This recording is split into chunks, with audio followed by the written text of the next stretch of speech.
साथियों नमस्कार, मैं हरिश्चंद्र बर्णवाल इस वीडियो में आप सभी का स्वागत करता हूं। दोस्तों, इस समय बहुत बड़ी खबर सामने आ रही है।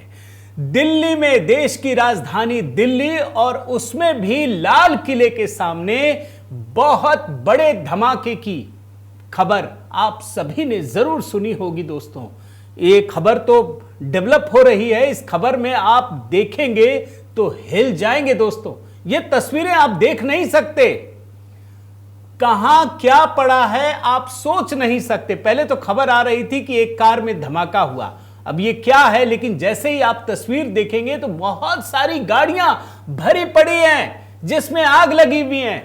कई लोगों के मरने की कई न्यूज चैनल पुष्टि भी कर रहे हैं।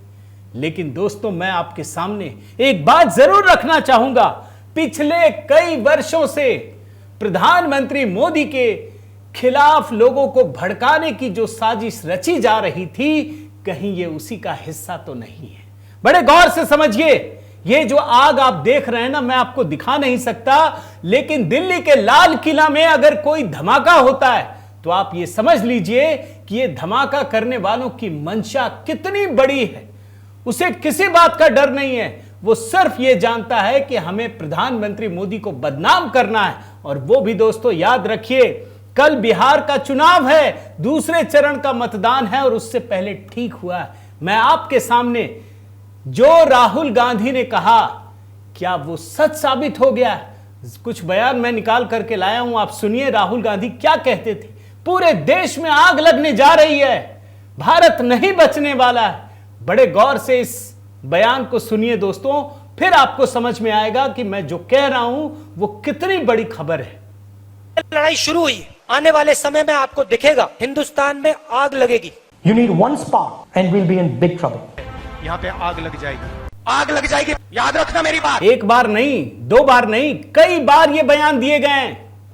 पहला बयान था पूरे देश में आग लगने जा रही है। दूसरा बयान, मेरी बात कान खोलकर सुन लो, सच कह रहा हूं, इस बार पूरे देश में आग लगने जा रही है। तीसरा बयान, अभी ये लड़ाई शुरू हुई है, आने वाले समय में आपको दिखेगा हिंदुस्तान में आग लगेगी।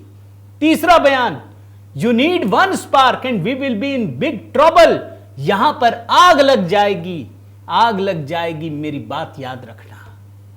आग लग गई है। ये दिल्ली है दोस्तों, ये मोदी सरकार है, इस बात को याद रखिए। आतंकवादी भी जानते हैं। जब पहलगाम में आतंकी हमला हुआ था ना दोस्तों, मैंने ये बात कहा था कि आप देखिएगा प्रधानमंत्री मोदी किस हद तक जाकर इसका बदला लेंगे। इस बार भी मोदी शाह की जोड़ी वो बदला लेगी कि आप सोच नहीं सकते। लेकिन ये खबर बहुत बड़ी है दोस्तों, बहुत ही बड़ी। मोदी सरकार में इस तरह की खबरें नहीं आती हैं। ये तो बार बार उकसाने भड़काने की जो कार्रवाई चल रही है ना, ये उसका नतीजा है। और खबर क्या है, मैं जरा सा आपको संक्षिप्त में बता देता हूं दोस्तों। दिल्ली में लाल किले के पास खड़ी कार में धमाका हुआ। मेट्रो स्टेशन गेट नंबर 1 के पास खड़ी कार में यह विस्फोट हुआ और आग, इसकी इंटेंसिटी इतनी अधिक थी कि कई सारी कारों में, कई सारी गाड़ियों में आग लग गई। और जो मैं अभी कम से कम 2 चैनलों पे देख रहा था, न्यूज़ 18 इंडिया और आज तक में, कई लोगों की मौत की पुष्टि हो चुकी है। दिल्ली पुलिस के बड़े बड़े अधिकारी सब पहुंच गए हैं। मैं एक आध लाइन मीडिया रिपोर्ट से पढ़ता हूं। मध्य दिल्ली के लाल किले इलाके में एक जोरदार धमाका हुआ। इस धमाके की आवाज कई किलोमीटर दूर तक सुनाई दी। धमाका लाजपत राय मार्केट में हुआ, जिसके कारण वहां आग लग गई।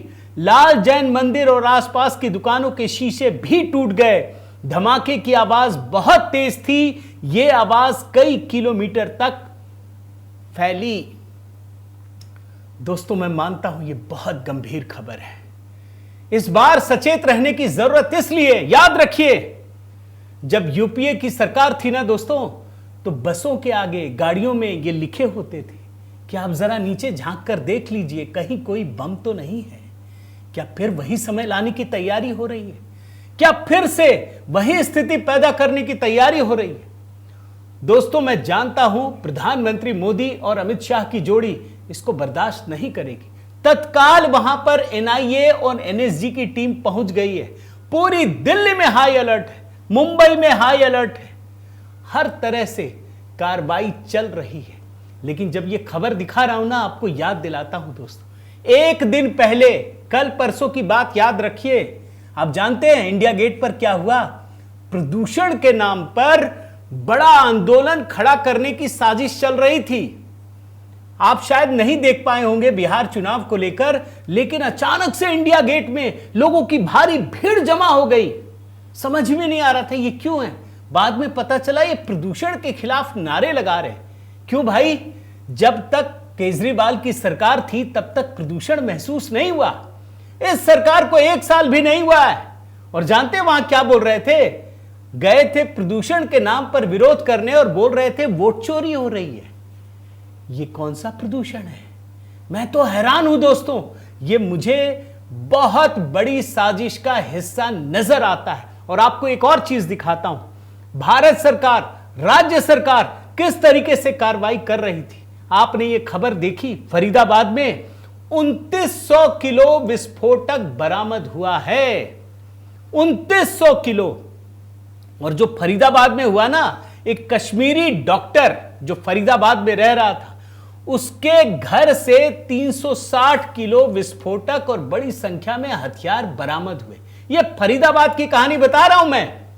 आप समझिए पुलिस, सुरक्षा एजेंसियां कितनी सक्रिय थी। तुरंत उसके बाद तलाशी शुरू हुई और देखते ही देखते दोस्तों 2900 किलो विस्फोटक बरामद हो गए। जो ये हथियार बरामद हुए ना, उसमें 20 टाइमर, वॉकी टॉकी, असॉल्ट राइफलें, ये सब शामिल थी। आप देखिए इसमें जो 2 डॉक्टर हैं, उसका नाम क्या? आदिल अहमद और मुजम्मिल। आप सोचिए इतना विस्फोटक बरामद हुआ कि सुरक्षा एजेंसियों को उसे ले जाने के लिए ट्रक लाना पड़ा। मुजम्मिल ने ही धौज और फतेहपुर तगा गांव में यह कमरा किराए पर ले रखा था। यह मकान डॉक्टर मुजामिल ने एक मौलाना से किराए पर लिया था। सबको गिरफ्तार कर लिया गया है, पूछताछ चल रही है। लेकिन मुझे लगता है कहीं उससे ये तार जुड़ तो नहीं रहे। अभी भी हम कह नहीं सकते दोस्तों यह आतंकी हमला है। लेकिन जो मैं न्यूज चैनलों में देख रहा था, मैं साफ समझ रहा हूं कि यह कोई छोटी घटना हो ही नहीं सकती। जिस तरीके से हमला किया गया है, जिस तरीके से, जिस इंटेंसिटी के साथ यह हमला हुआ है, यह अपने आप में बहुत बड़ी खबर है। और इसीलिए मैं एक बार फिर से वो बयान आपको सुनाना चाहता हूं राहुल गांधी का। हो सकता है उससे कोई जुड़ाव ना हो, लेकिन जो भविष्यवाणी कर रहे थे, क्या वो सच साबित नहीं हो रही है? जरा एक बार फिर से सुनिए और तब आप बताइएगा दोस्तों। लड़ाई शुरू हुई, आने वाले समय में आपको दिखेगा हिंदुस्तान में आग लगेगी। You need one spark and we'll be in big trouble. यहाँ पे आग लग जाएगी। आग लग जाएगी, याद रखना मेरी बात। दोस्तों मैं एक बात जानता हूं, मोदी सरकार में यह सारा का सारा विपक्ष पूरी तरह से नकारा हो चुका है। उसे पता है कि अब लोकतांत्रिक तरीकों से हम चुनाव नहीं जीत सकते। इनको पता चल गया है कि आम जनता के वोट से ये चुनाव जीत ही नहीं पाएंगे, क्योंकि आम जनता का भरोसा ये पूरी तरीके से खो चुके हैं। आप बिहार चुनाव देखिए, 20 साल तक नीतीश कुमार की सरकार है, लेकिन उनके खिलाफ भी आक्रोश पैदा नहीं कर पाए। आप सोचिए क्या क्या कर रहे हैं। पहले चरण का चुनाव था बिहार में, क्या किया इन्होंने? दूसरे चरण का मतदान है और देखिए दिल्ली में धमाका हो गया। क्यों भाई? आप भूले तो नहीं है ना? राम मंदिर याद कीजिए। राम मंदिर का उद्घाटन था दोस्तों। रोज इस तरह की खबरें आती थी कि मोदी सरकार आग लगा देगी, मोदी सरकार कोई धमाका करवा देगी, मोदी सरकार ये करवा देगी। मैं तो इंतजार कर रहा हूं दोस्तों, ये जितने लेफ्ट लिबरल गैंग के लोग हैं आखिर ये क्या कहते हैं। आप देखिएगा, आप ये गिद्ध की तरह टूट पड़ेंगे। ये कोशिश करेंगे कि मोदी सरकार जो दावा करती है कि धमाके नहीं होते, हो गए, इस तरीके से बदनाम करने का प्रयास किया जाएगा। और मैं दावे के साथ कहता हूं, इन्होंने प्रधानमंत्री मोदी को एक बहुत बड़ा मौका दे दिया है। जिन लोगों ने भी इन घटनाओं को अंजाम दिया है वो बचेंगे नहीं, ये मैं दावे के साथ कह सकता हूं। मैं चाहता हूं दोस्तों इस विषय पर जरूर अपने गुस्से को प्रकट कीजिए। बताइए आखिर कौन है दोषी? सिर्फ धमाका करने वाला दोषी नहीं होता, उसे उकसाने वाला भी उतना ही दोषी होता है। मेरा निवेदन है कि आप कमेंट करके जरूर अपनी राय दीजिएगा। चूंकि ये इतनी बड़ी खबर है, इसीलिए मैंने एक एक्स्ट्रा रात का वीडियो तैयार किया है दोस्तों, ताकि आपको पूरी की पूरी कहानी समझ में आ सके। और बहुत रिसर्च के साथ ये बाइटें भी मैंने निकाल कर आपको दिखाने की कोशिश की है। मेरा निवेदन है आप कमेंट जरूर कीजिएगा दोस्तों, चैनल सब्सक्राइब कीजिएगा अगर नहीं किया है, बेल आइकन दबाइएगा। और हाँ दोस्तों, पुस्तक का लिंक भी मैंने कमेंट में डाल दिया है। बहुत बहुत धन्यवाद। जय श्री